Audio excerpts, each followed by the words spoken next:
kita semua. Selamat sore Bapak Ibu dan saudara pendengar yang kami hormati.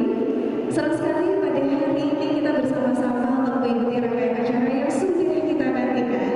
Dan selamat datang dalam rangkaian acara Mas Desta. Ya.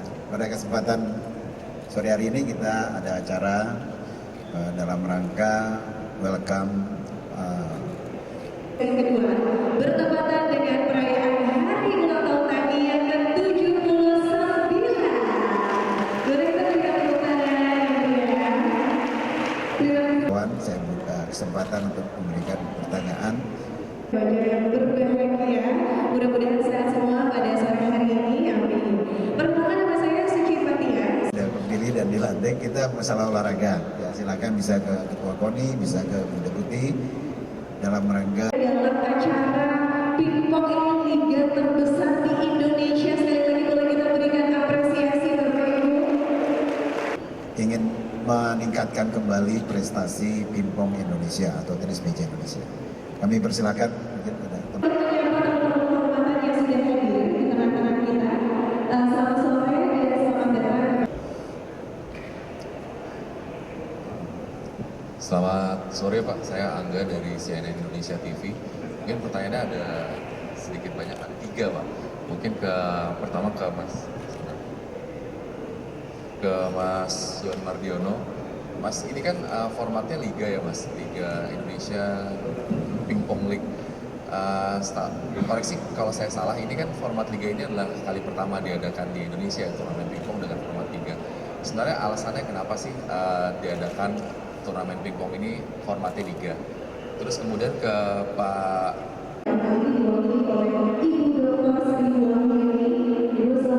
Pak, ada kejuaraan ini tentunya kan harapannya membangkitkan kembali gairah tenis meja di Indonesia ya Pak ya.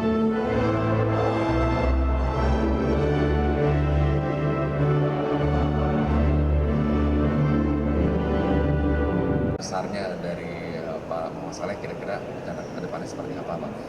Terakhir ke Pak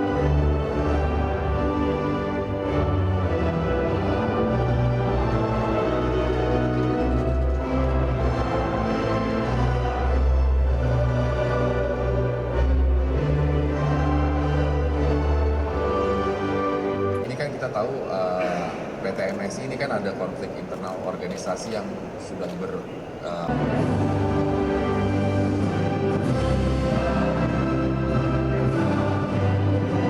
adanya liga ini, kira-kira gimana nih Pak soal PT MSI menurut Pak?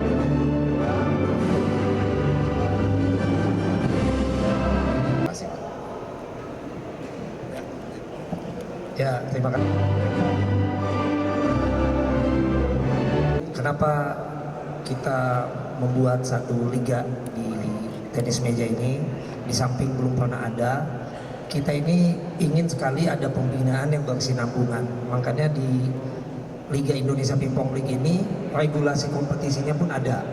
Jadi salah satu syaratnya untuk ikut liga ini, atlet mesti berkontrak dengan klubnya, sehingga kesejahteraannya dapat. Lalu klubnya sendiri harus memiliki tempat latihan, jadi pembinaannya ada.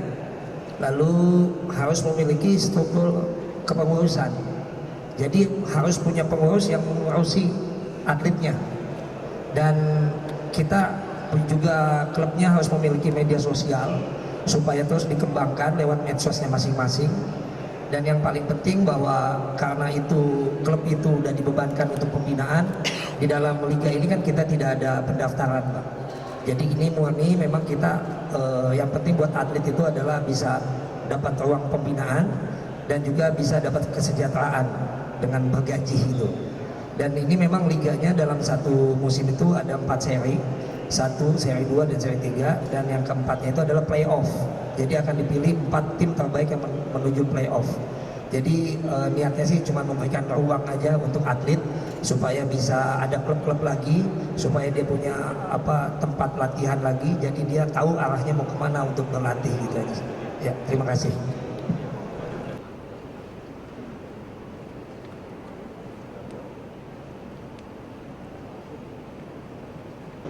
Jadi rencana kami ke depan tadi kebetulan dari kami sebelum berangkat ke sini, saya berkumpul dengan para pemilik klub yang ikut partisipasi dalam liga ini.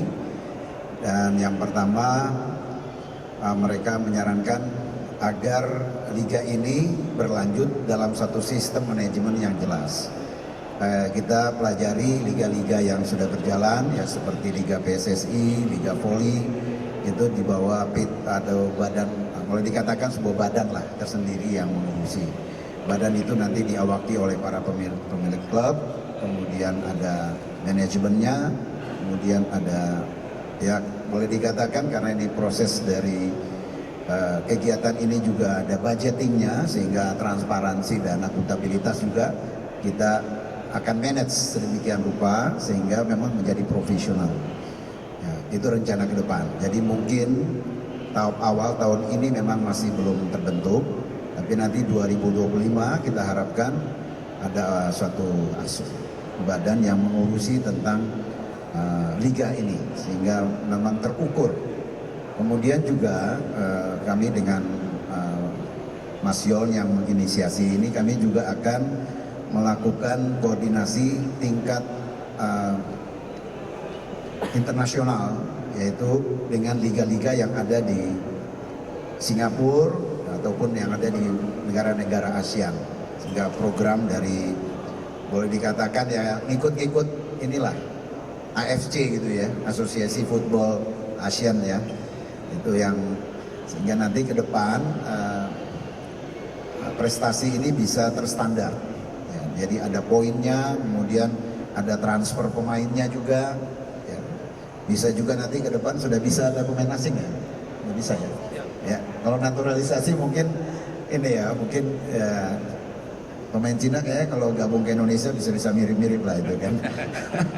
Jadi kira-kira gitu Mas ya. Jadi kita berharap ini menjadi suatu proyek yang berkelanjutan, berkesinambungan, sehingga bisa memberikan nilai positif, nilai tambah bagi pengembangan prestasi tenis meja Indonesia.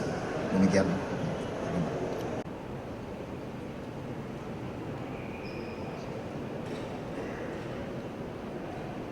Terima kasih atas pertanyaannya.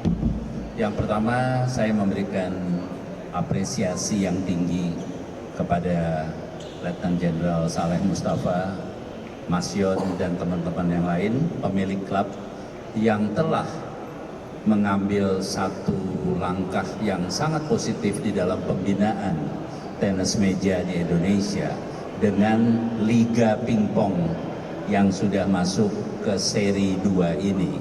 Masih ada 2 seri lagi. Atlet-atlet itu punya tempat untuk mereka menunjukkan kemampuannya, dan para klub juga akan membangun klubnya dengan baik. Seperti tadi disampaikan bahwa seperti Liga Voli, Liga Sepak Bola, Liga Basket, itu kan klub-klub yang memang naik. Sehingga di Liga Pingpong ini nanti klub-klub seluruh Indonesia ini semakin hari semakin banyak, dan juga tentunya sponsor saya harapkan akan semakin banyak yang mendukung Liga Pingpong ini. Dengan cara seperti ini, kita akan memudahkan untuk mendapatkan atlet-atlet tenis meja terbaik. Jam terbang seorang atlet itu sangat penting. Banyaknya atlet mengikuti event-event yang ada di Indonesia ini sangat penting untuk prestasinya. Oleh karena itu, saya sekali lagi mendukung penuh, dan saya harapkan ke depan liga ini kalau sponsornya sedikit juga nggak akan hidup, tetapi dengan satu cara mengadakan liga yang menarik, saya yakin sponsor akan lari ke Liga Pingpong Indonesia ini. Juga seperti halnya sponsor-sponsor mendukung LIB di sepak bola, IBL di basket, dan juga Liga Voli Indonesia. Besar harapan saya ke depan akan semakin tertata dan semakin baik. Kemudian yang kedua, terkait dengan organisasi PT MSI. Jadi PT MSI itu kalau yang di bawah KONI ya hanya satu, yang satu di luarnya KONI. Tetapi sudah diambil satu langkah. Saya terima kasih juga kepada Komite Olimpiade Indonesia yang melakukan upaya-upaya ke badan internasionalnya. Tetapi jangan lupa beberapa waktu yang lalu pada saat penyelenggaraan PON ke-21 2024, atlet-atlet daerah yang mewakili provinsi-provinsi peserta Pekan Olahraga Nasional itu semua adalah atlet-atlet di bawah PT MSI. Saudara-saudara sekalian, kita terus mencari jalan. Satu hari nanti akan ketemu ini yang untuk semuanya baik. Prinsipnya satu, atlet tidak boleh jadi korban karena sengketa organisasi. Jadi atlet itu di atas segala-galanya. Jadi apa yang dilakukan Pak Saleh sama Mas Yon ini betul-betul memberikan peluang. Kamu nggak usah terlalu pusing, kamu ikut mana, kamu dibina satu klub itu juga semakin hari semakin baik. Beliau menyelenggarakan eventnya, beliau menyelenggarakan Super League-nya, sehingga mari kita dukung bersama. Tetapi saya yakin dengan terobosan ini atlet-atlet terbaik Indonesia akan muncul. Terima kasih.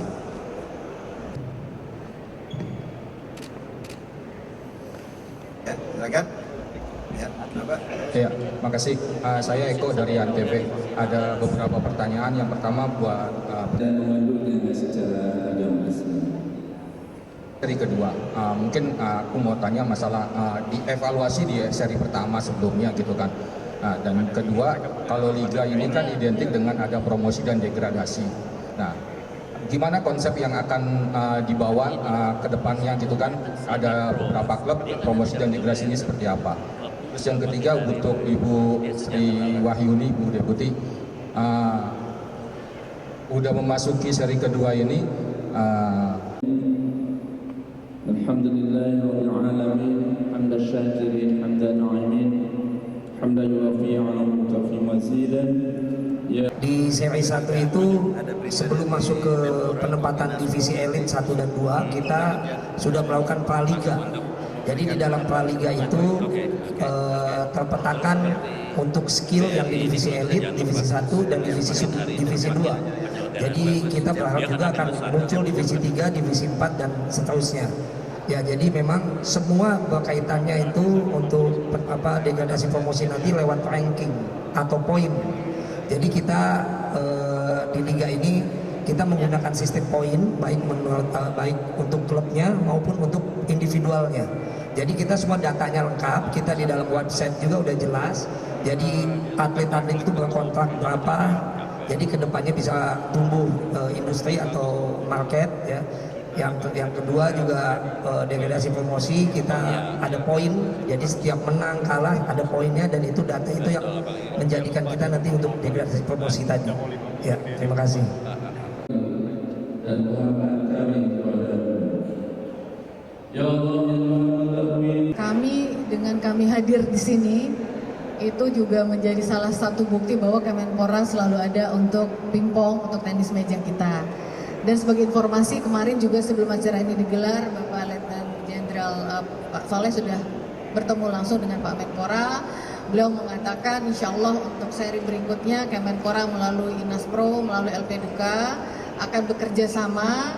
Nanti bentuknya seperti apa akan kita bicarakan lebih detail. Kemudian yang kedua adalah saya menambahkan atau memberikan penebalan dari Pak Jenderal Marciano tadi, mengatakan bahwa kami berharap event-event seperti ini akan lebih banyak lagi. Karena makin banyak kompetisi artinya kita makin punya peluang untuk menemukan calon-calon atlet berbakat, pertama. Kedua, industri olahraga juga semakin maju. Dengan adanya kompetisi, berapa banyak variabel-variabel penggerak ekonomi kita juga bergerak. Itu yang diharapkan oleh Bapak Presiden. Dan yang ketiga, saya yakin, kami yakin di Kemenpora, Bapak Menpora kami, Dito juga yakin bahwa insya Allah ke depannya olahraga akan menjadi salah satu prioritas pemerintah. Kalau saya dari pemerintah, maka yang akan kita bicarakan adalah Astacita. Astacita Bapak Presiden saat ini dari 8 Astacitanya yang nomor 4 itu olahraga prestasi loh. Bisa kita bayangkan ke depannya pasti keberpihakan untuk olahraga prestasi, keberpihakan untuk makin banyaknya kompetisi-kompetisi olahraga akan semakin mengemuka. Demikian. Oleh karena itu, anugerahkanlah kepada kami ilmu yang bermanfaat sebagai bekal kami dalam jalan hidup dan konflik ya. Jadi izin general seperti yang disampaikan untuk mampu